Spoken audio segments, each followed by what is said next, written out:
Bel! Baka nga! Bel! Bel, nandito na tayo eh.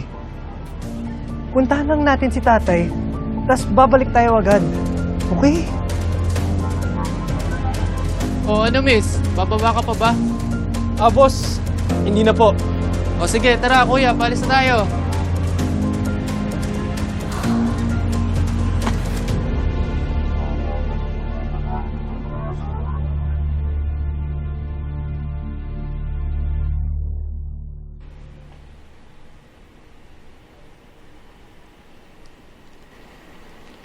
Hoy, Sel, okay ka lang ba?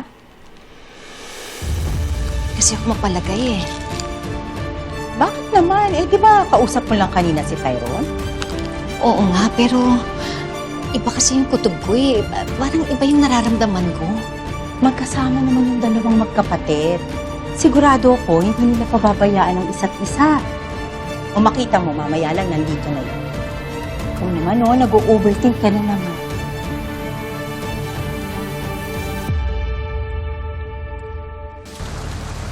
Tyrone, kinakabahan ako. Sigurado akong magkakagulo ang lahat. Umuwi na lang kaya tayo. Maiintindihan din tayo ni nanay.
Hello?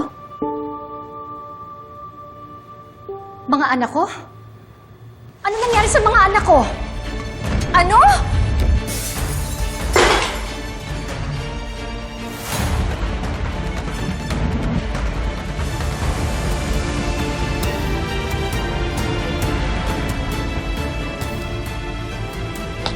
Hoy, saan ka pupunta? Ano nangyayari sa'yo? Adela, may nangyari kina Tyrone tsaka kay Bel. Na-aksidente daw sila. Ano? Kailangan ko sila punta sa ospital. Saan? Ha? Paano nangyari? Anong nangyari? Bakit nagmamadali si Rosel? Ha? Adela!